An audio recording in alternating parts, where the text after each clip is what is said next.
Learning is a muscle that you're going to have to build if you're going to thrive here, because there's the whole fast-paced thing. There's change going on. There are new tricks in the industry, and I think that the most valuable skill that you can have really is to learn things that are strange to you, right? I can try to read some lines of code even though I can't write code myself, but that takes just being open and curious. I think that that's a critical success factor to success in tech. You're going to have to be open, ask questions, have no worries with asking the stupid questions, right? Because that's how you grow and you learn. So find people who would be vested in your growth and learn as much as you can, right? So I would say that the bulk of what I've done in my career is just learn. Thank you very much. Yeah. To summarize that, it is important to be open-minded and be willing to learn Mhm. various things. Yes. Thank you very much. Even I'm going to take that piece of advice and apply it to Yeah. everything. Thank you. Ask away. Have no worries asking the stupid question. So a very nice disclaimer is, yo, I have a stupid question. And it chips away at your fear of looking stupid. But yeah, ask questions, learn. Thank you very much. Thank you very much. I'll move on to Oluchi. Oluchi, your journey into the tech industry has been very intriguing. You specialized in blockchain engineering, which is becoming more prevalent in this era. Seeing as you enter this field at a later stage in your career, could you please tell us about how you navigated your way into this field and any advice you may have for women who hope to follow in your footsteps? Women like me. Hi everyone. Thanks to Texas for this event. I really appreciate being here. Oh yeah, so navigating my way in blockchain. Right, so the blockchain space is a very interesting space. First of all, it's a space that encourage globalization, um, networking, it encourages like you get to be very deep and versed in the blockchain space because it's not just about it's not just about tech. It's not just about what's writing codes, right? It's more like all inclusive when you're in the blockchain space because you need to understand, of course, also the economics of how the blockchain works, and then how your code is going to be structured to like meet business needs and all of those stuff, right? So yeah, navigating the blockchain space first of all was due to the interest I had, right? So you need to like have that interest first, and secondly, you need to be ready to take whatever comes your way, right? So it can be very challenging trying to go into a new space, and having heard a lot of things about this space. Oh yeah, blockchain technology, like it's complex, it's hard, it's difficult, and nobody's going to say. I'm not going to say that blockchain it's very simple. Oh, it's just put your mind and you get it done, right? But one thing that I especially encourage ladies to do is, yeah, we know it's difficult. We know it's difficult, but can you try? Can you dare? Like, what's the worst that will happen? The worst that will happen is that, oh, you realize that okay, this thing is not for me, and then you move on to something else, right? But at least you tried, you dared, right? And that's like I think that's like the challenge most some ladies have, right?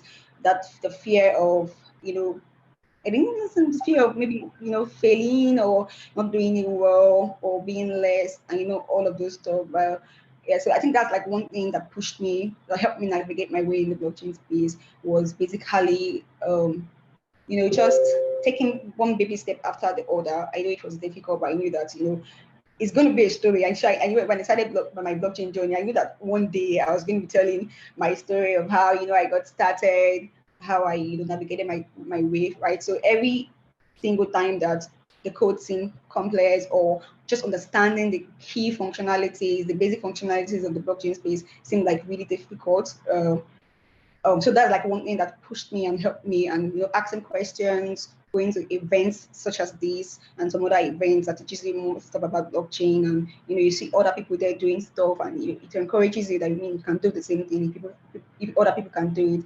So my advice for ladies wanting to delve into this space, right? First of all, be willing to take whatever comes, and then also do not be scared of I don't know what the fear is, right? I don't know, whatever your fear is, fear of not doing well, fear of not understanding, fear of being like, whatever it is, just know that everybody has that fear. And people still have that fear. Everybody, even people doing well in this space, still have that fear. But I mean, you being able to work with, even with the fear, is like what makes you stand out. Yeah, so thank you. Thank you very much. I feel like it's very important as well to get through stuff no matter how scared you are. And like you said, to try, take that first step. And whatever comes after, you do this at the same time. Thank you very much, Oluchi. Thank you very much for the insights. The third person I'd like to ask a question is Tosin. Tosin, I'm truly inspired by the fact that you have been in the tech industry for over 10 years. I would like to ask, how did you achieve and grow so much in a male-dominated industry? Hi, everyone, and good morning. I wish that I could show my face, but I suffered an eye injury, just something yesterday. I think I hit my eye with my own finger and scratched my cornea. No one needs that detail, so but please excuse me for having to use my picture, but I hope that you guys will still be able to take in some of the answers that I'll be sharing. So thank you so much to TechSuite and to the ladies behind TechSuite for the invitation. I think it's amazing. So to answer your question, what I will say is that I was, or I am, an accidental woman in tech. And I think I share that so transparently because I want women to know that sometimes your path is not always straight. And sometimes it's about saying yes to new opportunities. I think one of the speakers has already mentioned that, and just going for it. And so when I started, I wasn't in technically the tech space, but I got a job and I started making suggestions on the job about tech related issues that we had. So, I started with something as simple as, oh, why are we still using fax machines? This was in a government office in the US. And so government offices sometimes are just way behind. And so I said, do you guys know that there's something called e-fax where they don't have to use paper and it can be green? So they said, oh, do you want to do it? So I said, okay, fine. So I set up the e-fax system for the entire office. And then from there on, I started making other suggestions. Why are we still using paper for this? Why don't we build a platform to manage the data? And then they were like, okay, do you want to go ahead and do it? So I started working with the developers, and that's how I learned, how to basically project manage, I guess you would call that, and also product management. So working with the developers to ensure that what we needed, what we call business requirements, were met. And that's really just how I got into it. And on I went until, where I am today. And I'll be honest with you that many industries are male dominated. Perhaps maybe one of the few that isn't might be nursing, for example. I think I read that somewhere. But generally speaking, a lot of industries are male dominated. And so when I think about my journey, I'll just say that I navigated it as a working woman, period. And that is just that in every space you are, you show up and you're excellent. You're excellent. You take up space respectfully, but, knowing what you're doing, obviously. And so that means things like you're in a meeting and someone is trying to speak over you and you hold your ground and you say, oh, excuse me, I wanted to finish my thought. It's somebody maybe saying the same exact thing that you just said, and then, the male in the room getting the credit, and you say, oh, if I recall, I believe that I had mentioned that earlier. So kind of, that's what I mean in terms of finding your voice and taking up space. That's just advice for any industry where you will find most times that male tend to dominate the room. I think, like I said, also most importantly is excellence. And, it's sort of, I'm really cautious in saying this because I think as a woman, I do find it challenging that we still have to prove ourselves, but listen, that's just the world that we're in at the moment. And so for me, I lead with excellence. And so if someone is doing it good, I want to do it twice as good. you know. And I remember growing up in the US, and my dad told me, he said, you have to be 3 times as good. He said, number 1, you're African. Number 2, you're Black. Number 3, you're a woman. Like, so you're, you know, you're someone from a different country, you have skin color, and you're a woman. And so you're going to have to represent 3 times as hard. And I heard him, and I've kept that with me throughout my career, which is just that everywhere I go, I always try to lead with excellence. And then once I'm excellent, then I can take up the space, right? Because I know what I'm talking about. I know what I'm doing. I have receipts for it, right? And so in that time, I don't cower, I don't shrink myself, because I think a lot of women do that. And I think we're going to talk about that later. And so I hope I answered part of the question, but like I said, I definitely think leading with excellence and ensuring that you take up space is the best way to continue to grow in male-dominated industries. Wow, thank you very much for the insights. First of all, thank you so much for being here despite the fact that your eye is injured, and I hope you get well soon. One thing that stuck with me is the Thank fact you. that, no problem, is the fact that you said lead with excellence. I feel that's a very powerful statement, and I'm going to hold on to that dearly. Thank you very much for sharing that. I received a few questions via email. I would like to ask Tamilore to please unmute herself and ask away. Hi. Hi. First, I just want to say thank you to everyone, to the panelists for giving us the insights. It's been really helpful.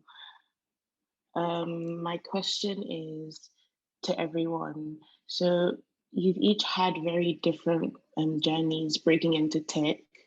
What advice would you give to women aiming to be in leadership positions within the tech space, both in and out of Nigeria? Sheon, please, could you answer that question first, if you don't mind? Sure thing. Sure thing. I think that's a very interesting question, because I think that leadership happens at every point. Even if you're at the bottom of the org charts, right?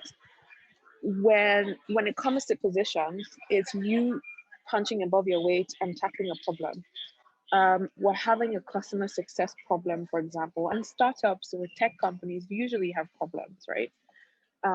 If you take ownership and you lead the solution, there are 2 things that would happen. 1, you learn and you build a muscle in that particular thing.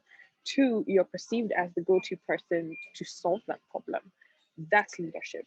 When it's time to officially fill that role, it seems like a very natural course of action to have you take up that leadership position.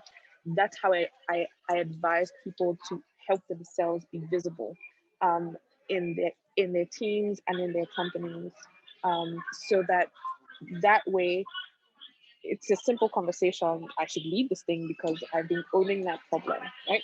So feel free to solve the problems that are facing your company at the moment.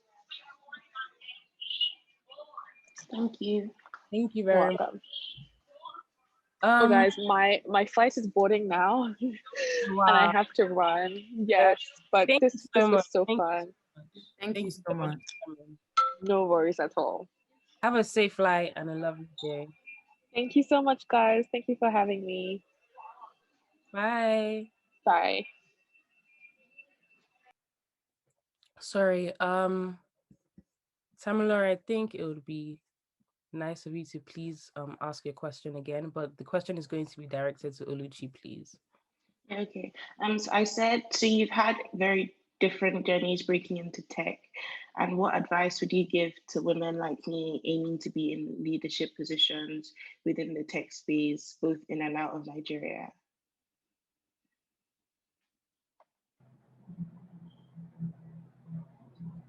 Hi, Tamilore. Yeah, thanks for the question. So basically, first of all, what I would say is believe in what you want to do, right?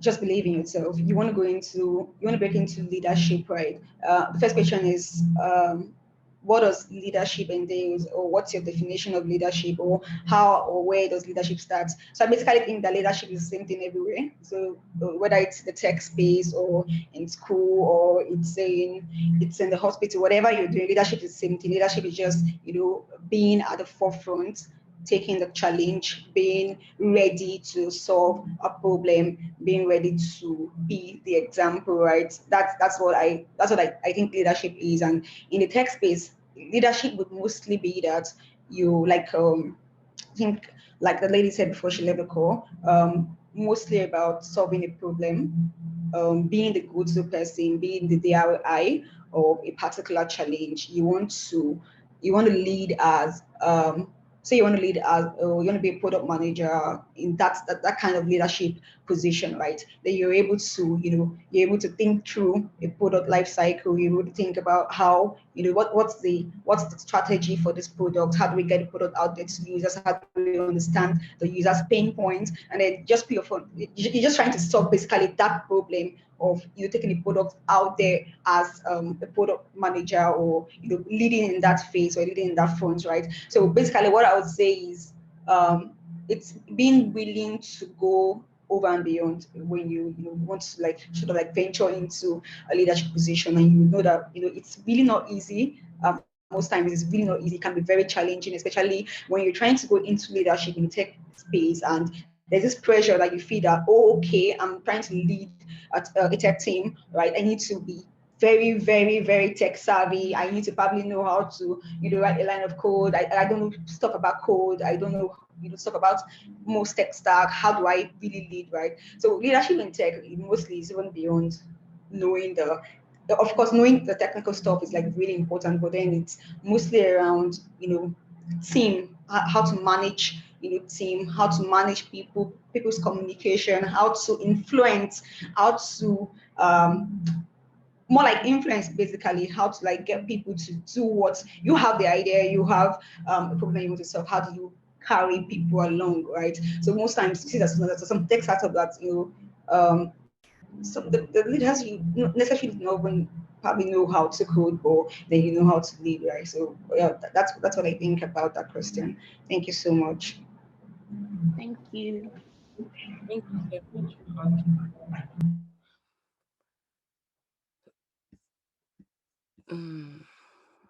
Tosin, sorry, do you mind answering the question as well? Yeah, of course.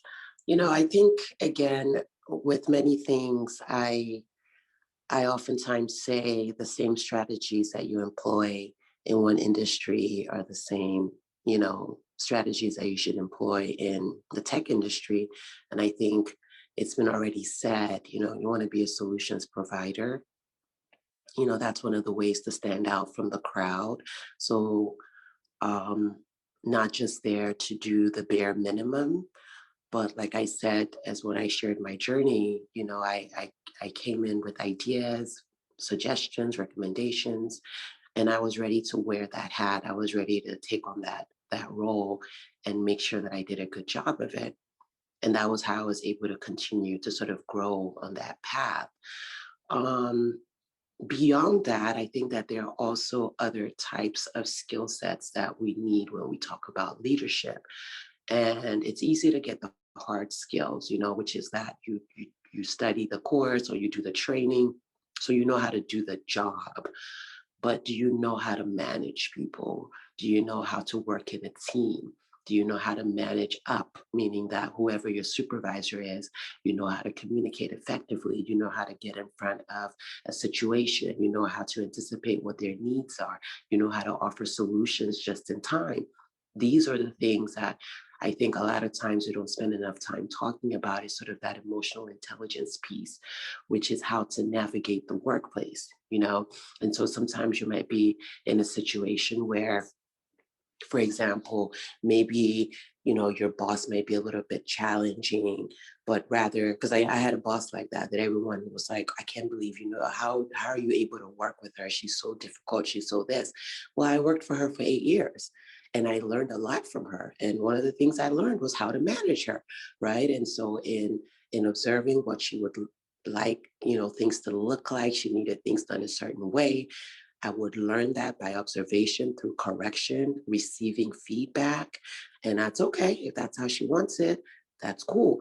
And then I also would then communicate and say, this is something that I would like to see if we can discuss me going about it this way, or would it be okay if I try this way? And if it doesn't work, then we can go back to the other way. But just keeping that line of communication open really allowed us to be able to build a relationship that was quite effective in the workplace. And when you do that, then again, you're able to find an ally. So I had an ally in her. She would recommend me for promotions, recommend me for salary increases, So being able to identify who the power brokers are, and not necessarily kissing butt, but in a way, just learning how to be effective, right? So that they can see your value. It's a very, it's not even a thin line. I don't think there's a thin line between kissing butt and being effective. I think it's quite clear, if you're overextending, doing too much, always wanting to be seen, clout, all of that. People know that and nobody likes that. But if you're there, you're just like, I think I can help you with this, or let me help the team. And you're not always trying to take credit, but you're also showing that you're a good team player, because you're saying, I was able to do this with the support of these people, and I just want to acknowledge them. People notice things like that. People like people that are like that. They want to see people like that win, because you're bringing people along with you. So it's little things like that I think also are important. Understanding how to play office politics. Every office you're in, no matter the industry, there will be politics.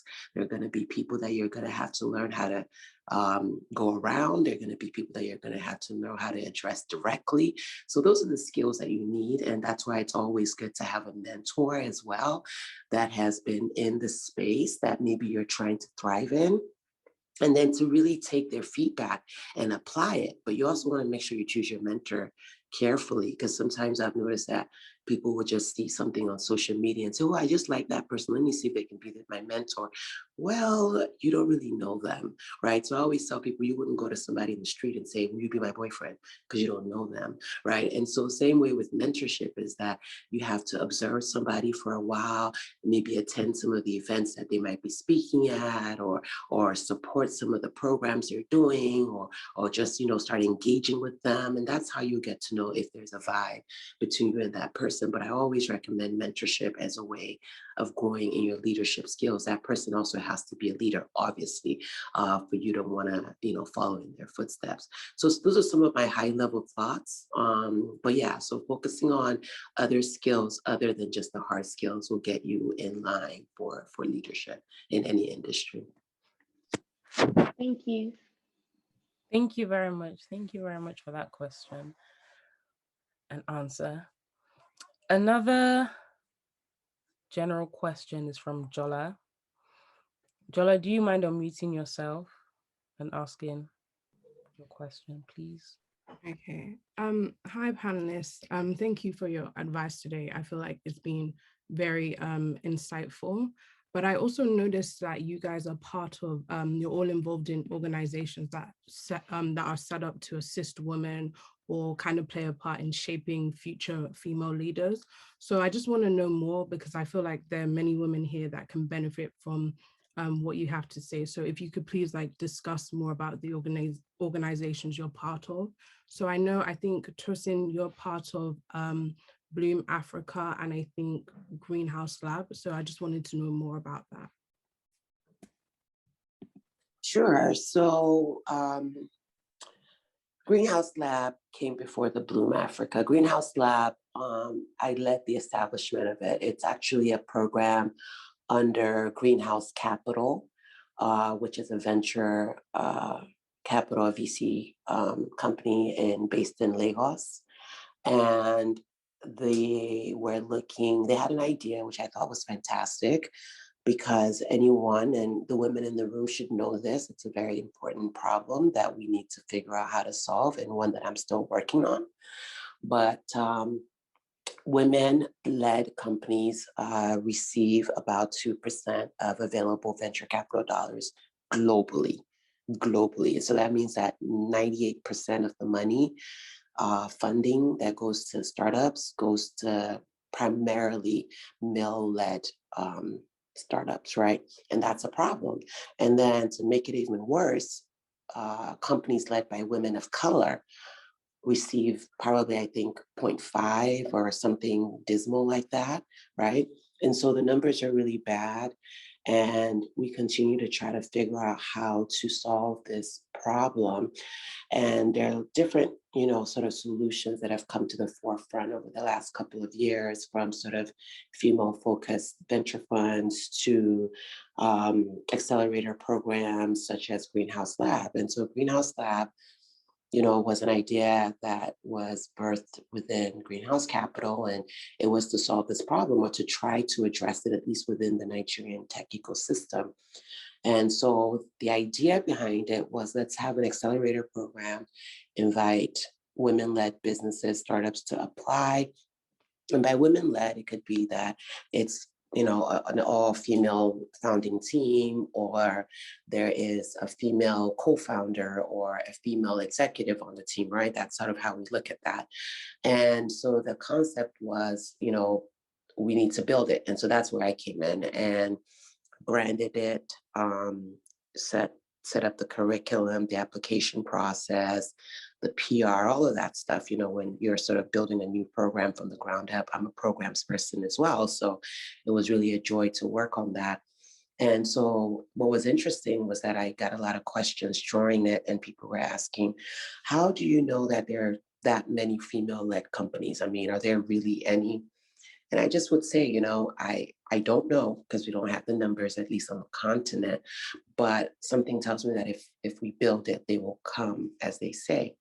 And so we built it, and they did come, and we got over 100 applications from 8 different countries, including the US. It was really astounding. I remember calling the company in the US and saying, you do realize this program is in Nigeria, right? And they're like, yeah, but we're prepared to come to Lagos to see if we can get a shot at the $250,000 investment.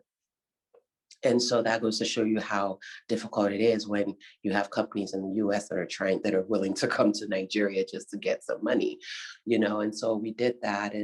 And I ended up moving on from Greenhouse Lab.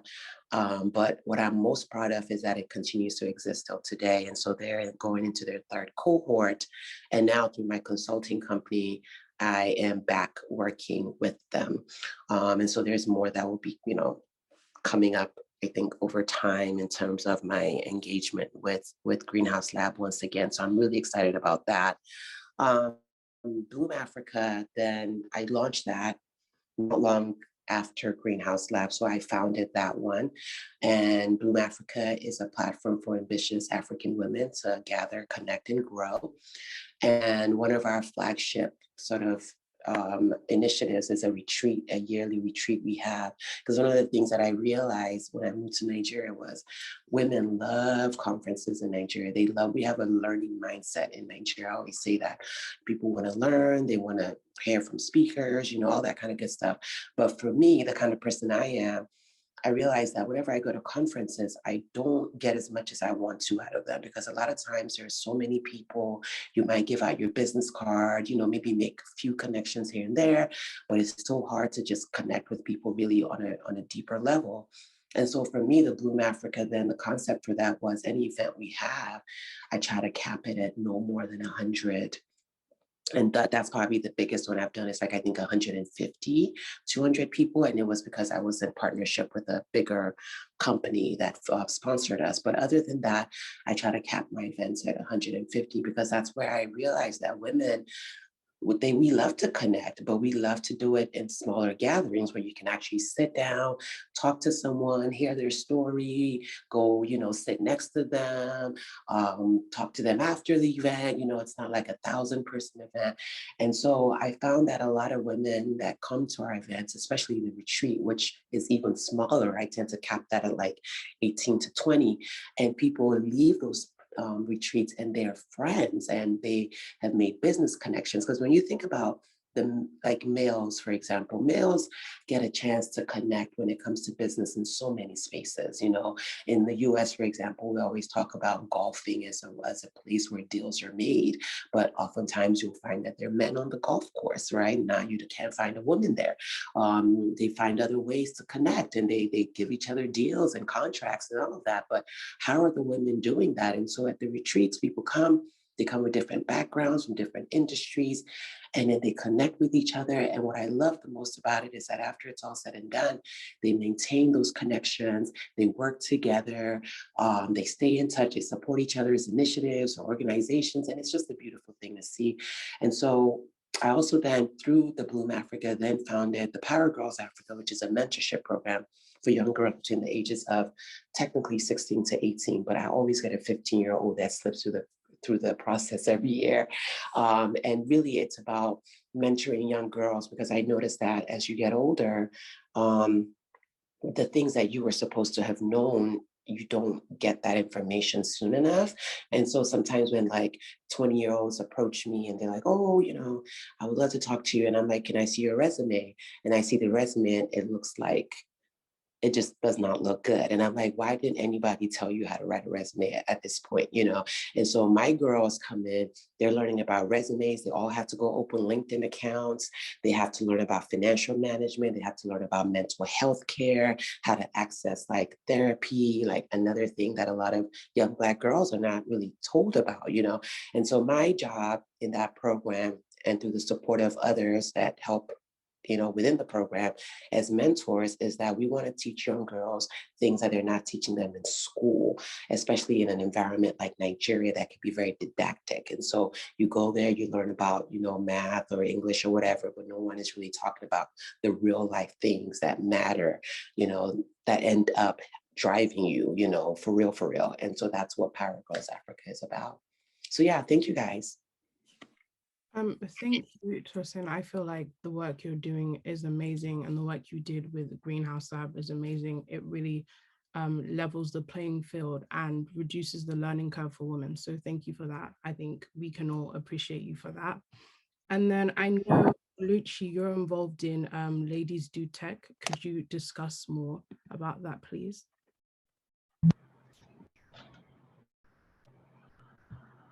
Yeah, thank you so much, Jula. So in Ladies Do Tech, what we majorly focused on is building the ideal African tech lady. And to us, what an ideal African tech lady is, it's a lady with a blend of skills, technicalities, that's one, and then also courage, right? So having both of them together, right? It's feel like it makes you unstoppable, because what I've come to realize is that most times you're more than you think, right? We tend to limit ourselves a lot. We tend to rate ourselves less, right? Of course, there's always room for learning. You're never there. You continue to learn until you most likely leave this world, right? But then at some point, you need to appreciate the little that you have, because that's one key for moving forward. If not, you would find yourself in that endless cycle, not able to even come out and be true to who you are, come out and own your space, come out and claim your space of influence, right? So that's one of the things that we look out for in Ladies Who Tech, right? Encouraging ladies, it's more than just learning the skills. It's more than so we mostly technically focused, right? So it's more than just knowing how to code or knowing how to create websites or applications or knowing how to create blockchain solutions, right? It's way more than that. It's about being able to, you know, own your space in that particular field, right? Which comes with courage, right? Because we tend to, you know, that feeling of you're not enough, that feeling of there's still more that I need to learn, so I cannot say anything, I cannot contribute to anything. When the question is asked, I cannot even give my own opinion. That's one way people grow, that's one way people learn, right? And then that's one thing that I have noticed, that, you know, some ladies, right, we lack a lot, especially when we are in the community of, you know, when we're in the mixed community. You find out that in a mixed community, some communities I belong to, like blockchain-led community, you would see that there are ladies, there are fewer ladies than guys normally in the community, but then the ladies are mostly silent. right? And then the guys they're always out there, like they're always speaking. And most times it's not as though that they know everything, they figured it out, they are all knowing and all minded. No, it's just because they are willing to just just come out, like they're just they don't really care about taking a step. They just want to take a step and like, oh, wherever it leads me to. I mean, I've learned one way not to walk, right? But ladies are in most sort of communities are mostly like, oh, should I say this? Should I not say this? Or this question is asked, should I comment? Should I not comment? Should I answer? Should I even not even that, even asking questions, like should I even ask my question? How do I ask this question? How do I not feel dumb? And I loved what Shane said about asking questions, like, oh, right, I have a dumb question. It's sort of like a disclaimer, right? So that's majorly what Ladies of Tech is really, really out to do. Building the technicality as well as encouraging passion, fire, the ardent spirit, being all of you, basically, like the ideal African tech lady, because African alone is beauty, African is strength, it's power, right? So imagine blending that unique features of Africa and technicality or skills. I mean, you're almost unstoppable, right? So that's basically what we do, and we do this with our mentorship. So we have like different mentorship track within Ladies of Tech that's currently ongoing. So we have the blockchain mentorship track, we have the data science mentorship track, we have the web development mentorship track, and design, right? So just those four parts mostly. Our niche is mostly blockchain, but then there has to be like a transition. There's like not the traditional way of developing things before blockchain came into be, and then people would ask, okay, why introducing ladies to blockchain when we don't even have ladies, so much ladies in tech? I mean, you have to cross this order first before moving into the next one, right? So that's one reason why we are very open. We do other, we don't just push blockchain to people's face, but in our community, we have like different blockchain related activities. We have something we call crypto series, where we just teach women how to be, how to gain or earn financial freedom through crypto, because that's one thing that crypto gives you as a lady. But then we want ladies to also be involved in that space, like, hey, this crypto, what does it do? How does it work? What's the definition of crypto? How do you get involved in space? And then we have the crypto series we had it like 3 times every week that just teaches ladies more about crypto. What is a crypto? You don't fall into crypto scam just because you don't really know so much about it, right? So that we try to empower ladies on that feat. And then we have a success story where we share, where people just random people, just normal people, right? Just share their story, because you don't have to be at a spotlight before you are able to, appreciate the little that you've done, right? So everybody in their own right, in their own space, no matter how little it is, has a success story to share, right? So we sort of like use that to encourage more people. So basically, Chronic or majorly it's a community for us, just being able to ask dumb questions, because you're in a community of all ladies that are not scared of being like showing ourselves, like, okay, this is me, this is who I am, this is how much I know, I'm willing to learn. You're not scared of being, should I use the word naked in quotes, because you're in a community of like minds, right? And then the mentorship that just pushes you, teaches you, a very unique mentorship, like tailored to ladies, knowing exactly. So it's a blend of the mentorship and nurturing, sort of, because that's like one unique way of like getting ladies up there, and events basically. So yeah, so that's Ladies of Tech in a nutshell. So if I wanted to be mentored by you or by someone in Ladies Do Tech, where do I visit to sign up? Okay, so you just go to join.ladiesdotech.org, and you join a community, and then take it off from there. Okay, thank you very much. Yeah, you're welcome. Thank you so much.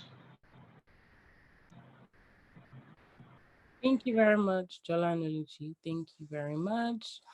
I'm sure everyone would like to ask more questions. However, we only have one more general question. Angela, please, may I call on you to ask your question?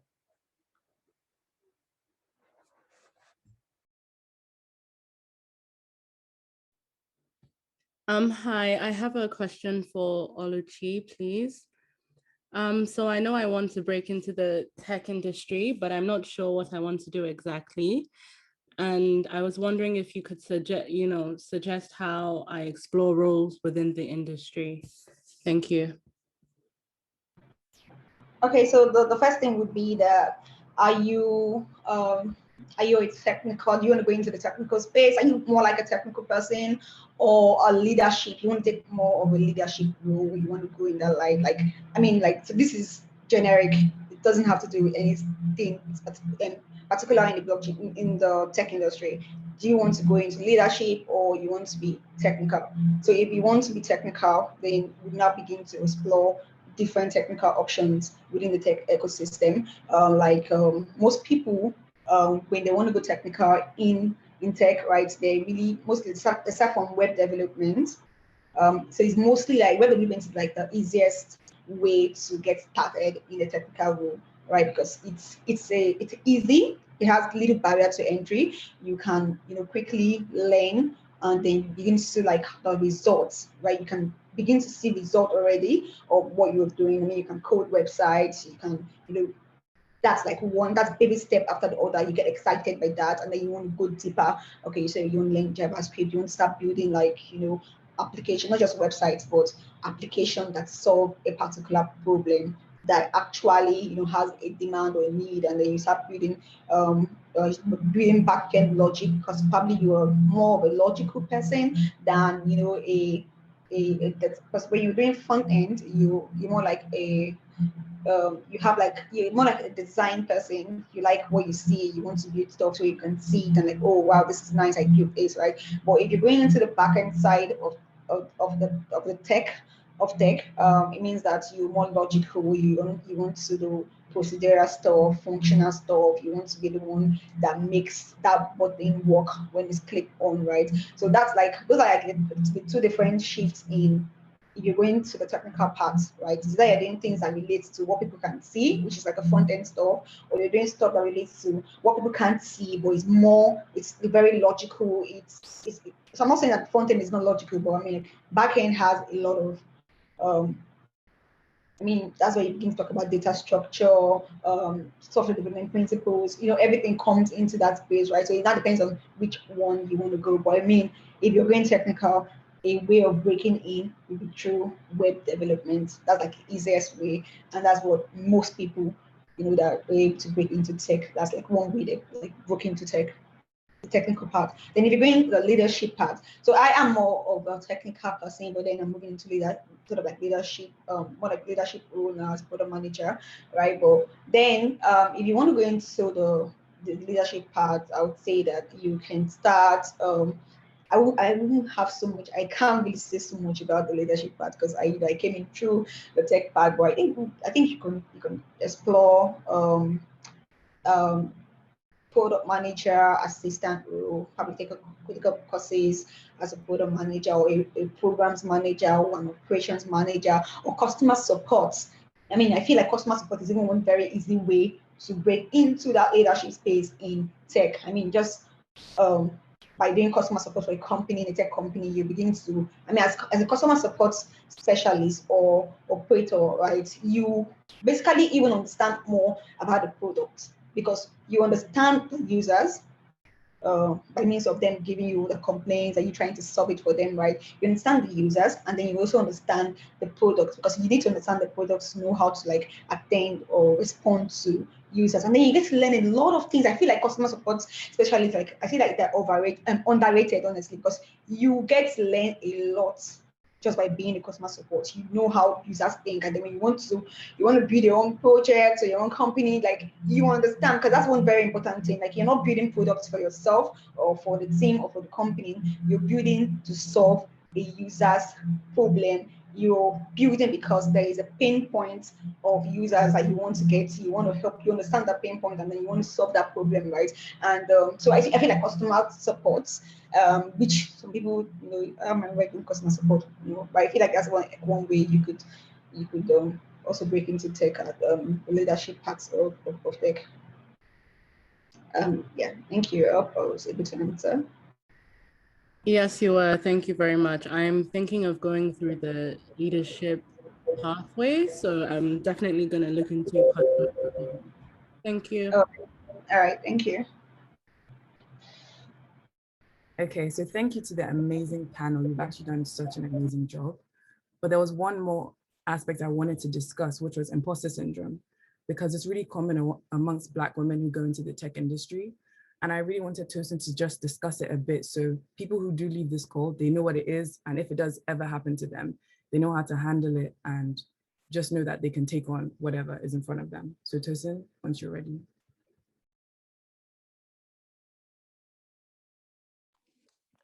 Right. Good old imposter syndrome. So I don't want to assume that everybody knows what it means. So I mean, I'll just give a very brief definition of what it is. But imposter syndrome is basically something that folks experience psychologically, some physically if you have anxiety and all of those things. But when you're in a space and you feel like maybe you don't belong, like say you get a role or a job and you think, I don't think I know what I'm doing. I feel like a fraud. It's sort of like that's the phrase that a lot of people use is, feeling like you're a fraud or the title you have is too big for what you really know, or the company you're in or the job you have, you're not good enough. But oh my God, if they find out, I could lose my job. Just, those kinds of thought patterns where you feel like an imposter. And the thing, there's good news and bad news. Okay, so I'll start with the bad news. The bad news is I don't think imposter syndrome ever really goes away. I think that there are times when it shows up in different ways, in different forms of insecurity, especially as you continue to climb up the ladder of your career. There are going to be times when you're going to think, really, should I be the one giving this talk? Or, should I be the one leading this project? And so oftentimes we will experience doubts in our careers. It might not be full blown imposter syndrome, but, just that feeling of not being good enough is always something that we all, to some degree, I think I can say will continue to experience at some point. Now, the good news is that I have found that the best solution to imposter syndrome and just self-doubt in general is action.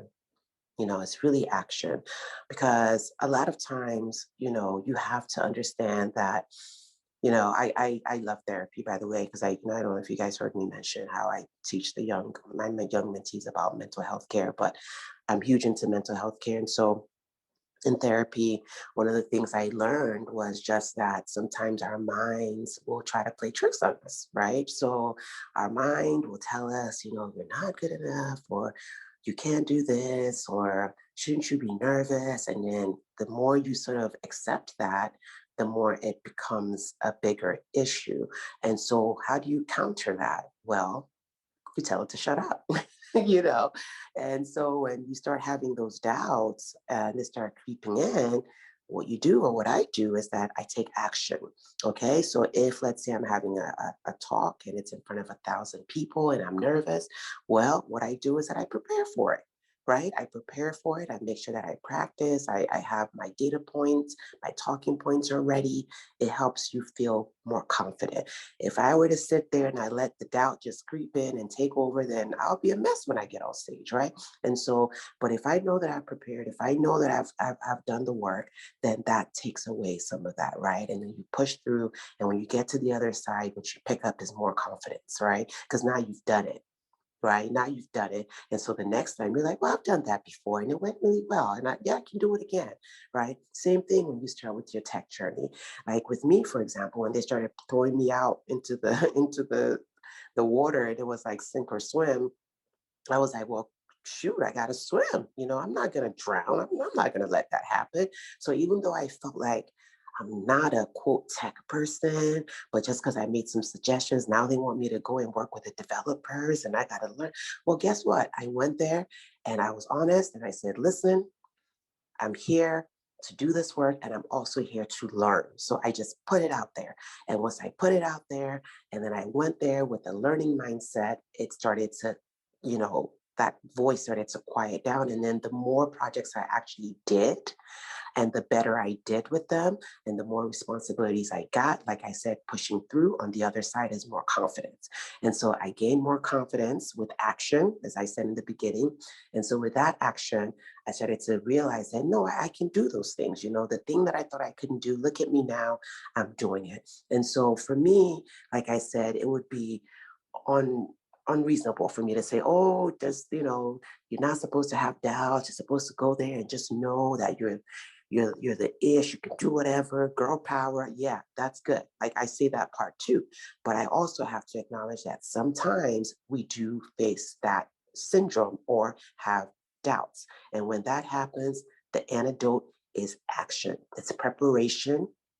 It's being committed to excellence, like I said in the beginning, and just pushing through that fear, right? Pushing through. I'm big into pushing through fear. Like, so I jump out of planes and stuff like that. I go and I play with snakes, whatever I'm scared of, I'm going to do. Because I realize that once I push through the fear, on the other side is confidence, right? And so that's really my biggest advice is don't beat yourself up. If you're ever confronted with doubt, it's a very natural thing to feel. A lot of us, even the best of us, will feel doubt over time in different ways. It is fine. It's what you do with that doubt that counts. And for me, what I love to see is for someone to say, I'm scared, I'm anxious, I'm doubtful, but I'm going to do the damn thing anyway, right? And then you go for it. And what you usually find is that on the other side is confidence. And guess what? Even if you push through and it didn't go as well as you planned, what do you get from that? You get learning.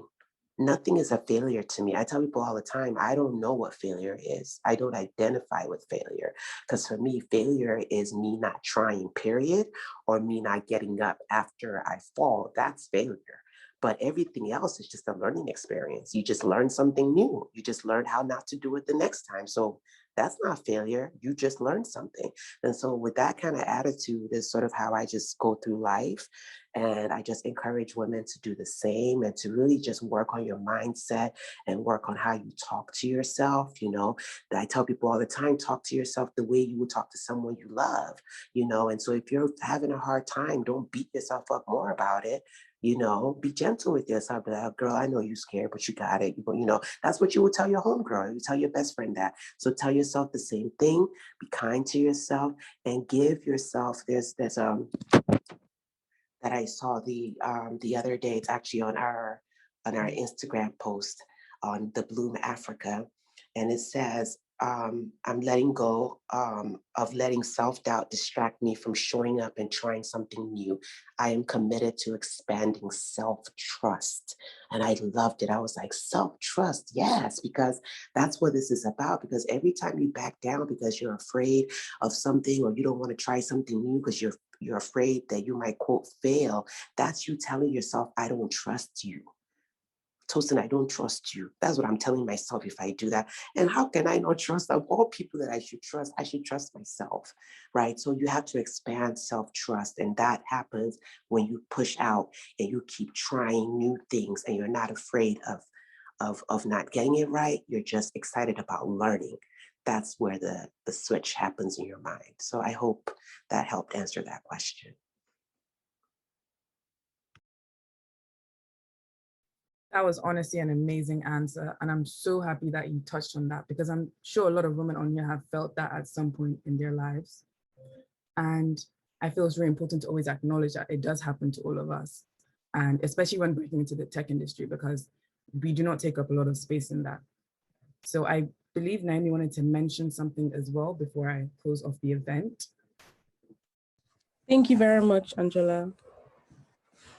It was touched on as well about speaking to yourself the way you speak to your home girl. I find it very important to, channel negative thoughts to positive thoughts, and you can do that by yourself. You have that power to speak to yourself and reinforce positive thoughts and positivity.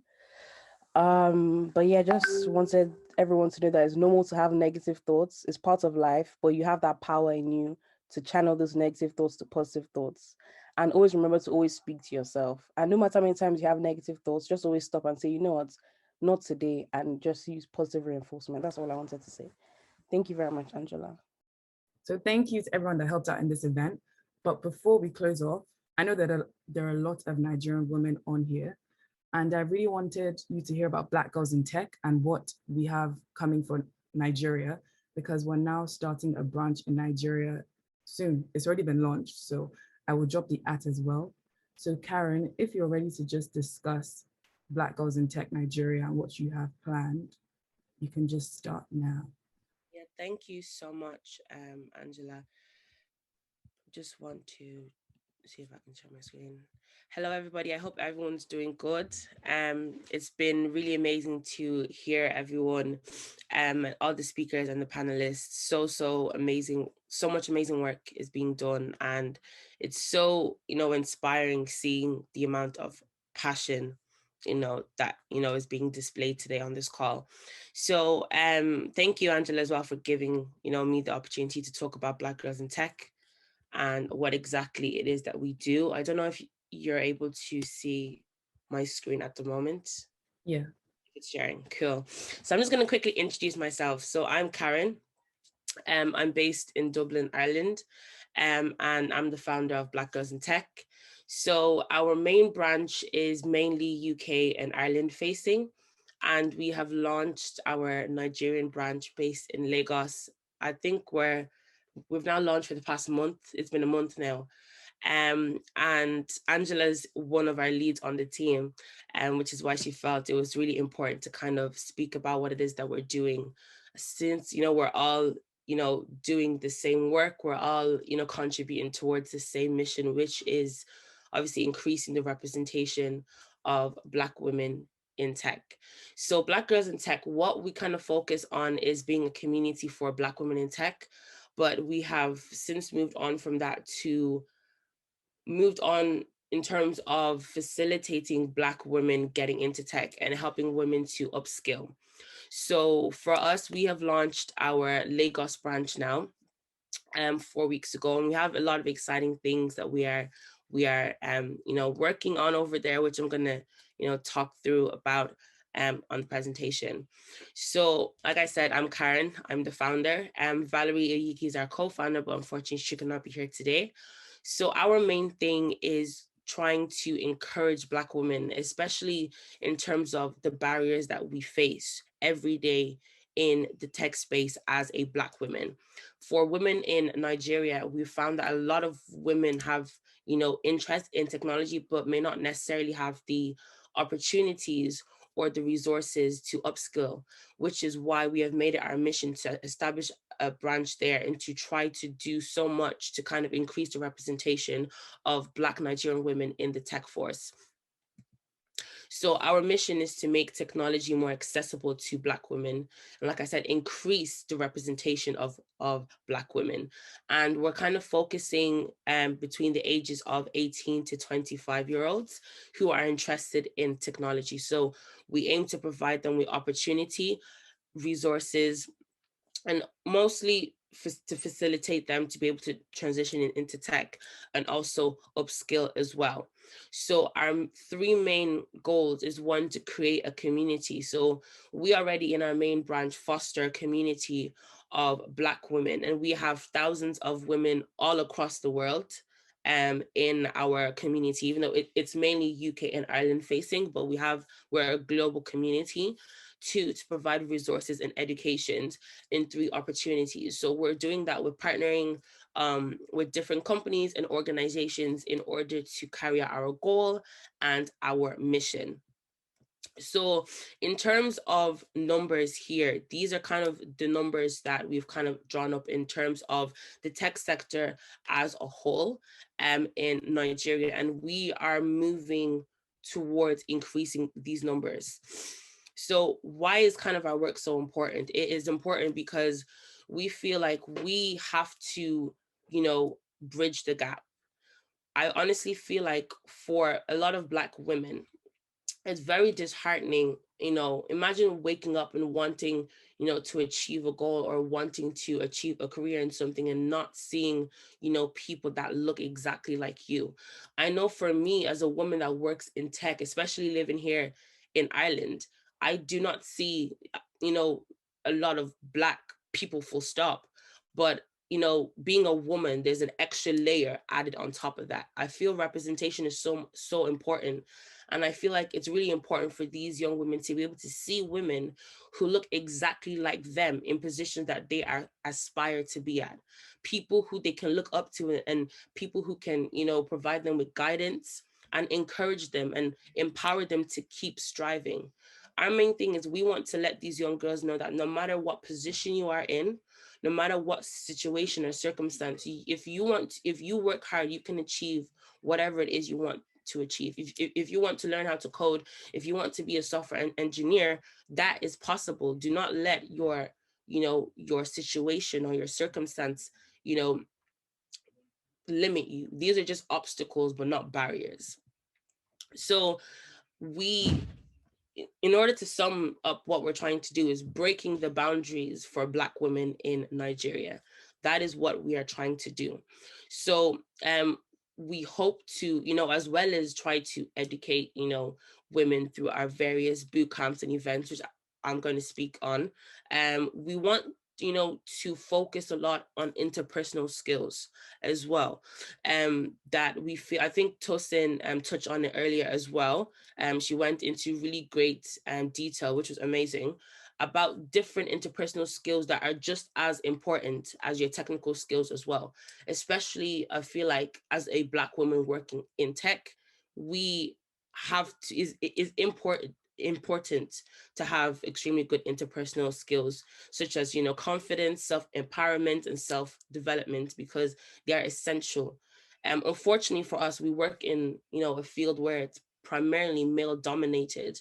And for a lot of women, Black women especially, it can be very daunting and intimidating, you know, to be the only one there, to be consistently overlooked, underrepresented, and feeling like, you know, you don't matter. So we feel like these interpersonal skills are very important to establish as well. So I'm just going to quickly talk about some upcoming projects that we are working on at the moment. So our first conference that we are hosting is our Tap into Tech conference, which is taking place next month, July 31st. And the main aim of the conference is basically like a taster. The theme is to kind of empower women who are interested in getting into tech. So we aim, you know, to have a panel that will be able to give these women more insight into what it's like working in tech as a Black woman, the different roles and kind of like different routes that they can achieve. So we will touch on confidence building, how to upskill, and mentorship, which we feel is extremely important. In our main branch, we do have an amazing mentorship program that we run in partnership with Reed Technology.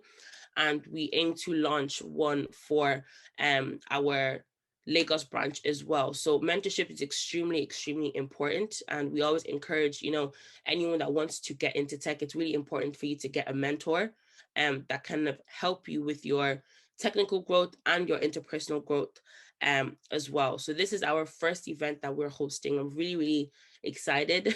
Myself and the team have been planning it for months now. And we just really want to kind of be a breath of fresh air and kind of say, you know, like, this is possible. It is possible to achieve, even if you feel like, you know, you don't have the resources. It is possible, and we are able to provide you with these resources. So workshops. So we're aiming to host a series of workshops on a continuous basis. So those are the 4 workshops that we're kind of working on at the moment in liaisons with our partners. So it's going to be kind of split into 2. So we're going to host online courses for our members. And we're also going to host workshops in liaisons with universities and secondary schools. So those ones will be physical. So they will be kind of running side by side simultaneously. And we just really aim to give these women like a taster into the different areas, because I feel like one thing that's not done enough is to educate people on how broad tech is. I think Oluchi was kind of speaking on it earlier in terms of, you know, when people think of tech, they think of like a software engineer, but there's so many other roles within tech. Like for me personally, For me personally, I don't really like to code, but there's other, different roles within tech. And then lastly, we're aiming to host a boot camp as well, which we aim once again to help women to upskill. So that's kind of what we do at Black Girls in Tech. I don't know if Angela has put the Nigerian website up. I can put in our main website as well. But that's kind of what we do. If you have any questions, I'm more than happy to answer. Thanks, Angela, for giving me the opportunity to share our work, and thank you. So thank you so much, Karen, for that. So that was just a bit of insight into what we have planned.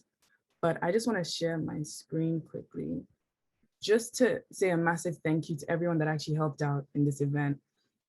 Just to say thank you to the panel, to Black Girls in Tech, to all my friends, family, everyone that just helped out in terms of the success of this event. So please do follow TechSU on Instagram. We have stuff coming up, such as interview workshops to help students improve their interview skills. And we also just help educate you on tech in general. If there are any words you don't understand or you don't know about, we also help with that. So please, thank you again for attending this event. And I do hope that you will attend our future events and have an amazing Saturday, everyone. Thank you.